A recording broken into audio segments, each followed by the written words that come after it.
ଉପରେ Mittal Nippon steel ପ୍ଲାଣ୍ଟକୁ ବି ଦେଇଦେଲେଣି ଏବଂ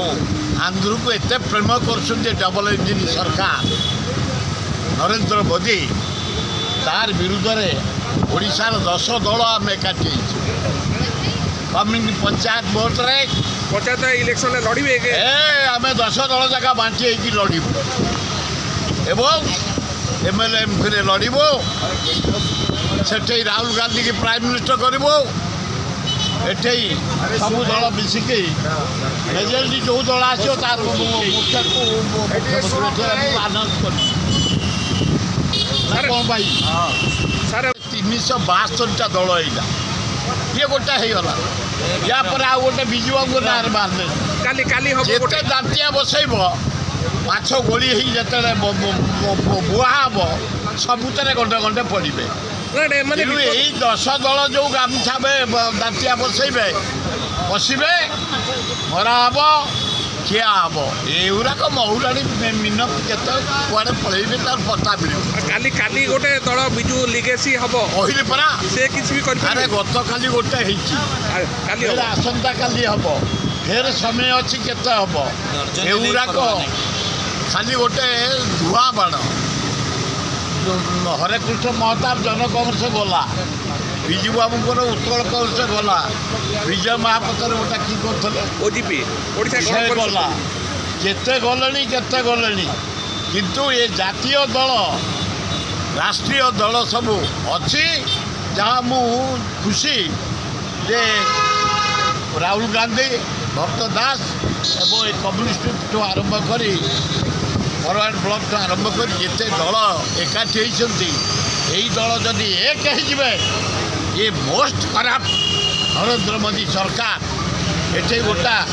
ଅପାରକ ମୁଖ୍ୟମନ୍ତ୍ରୀ ମୋହନ ମାଝୀ ବିଦାୟ ହେଇଯିବ ସୋନିଆ ଗାନ୍ଧୀ କରିଥିଲେ 33% ମହିଳା କଂଗ୍ରେସ ଆଡପ୍ଟ କରିଛି ଏ ନୂଆ କିନ୍ତୁ ମୋଦି କହୁଛନ୍ତି ଏଇଟା ଗୋଟେ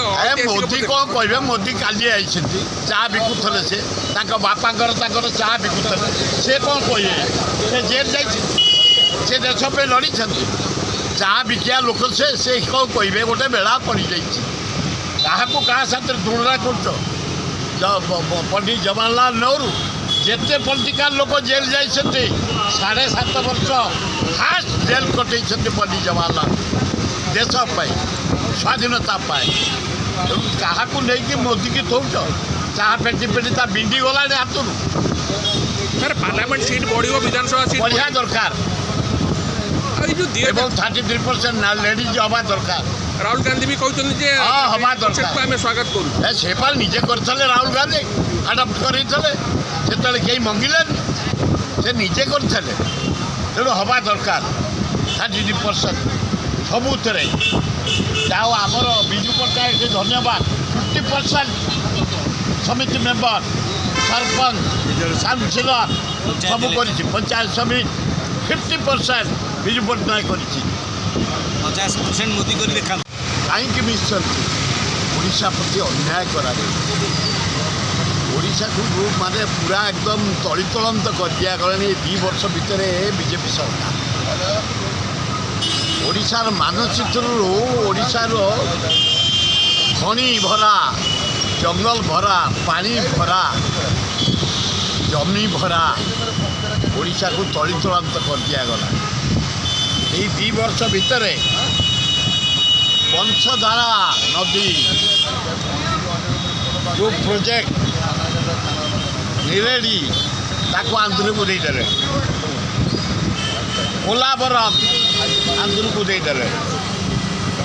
ପଲାସା ଇଚ୍ଛାପୁରମ ସେକ୍ସନକୁ ଆନ୍ଧ୍ରକୁ ଦେବା ପାଇଁ ଅନ୍ତ ଭାଇକି ଆମର ଜଣା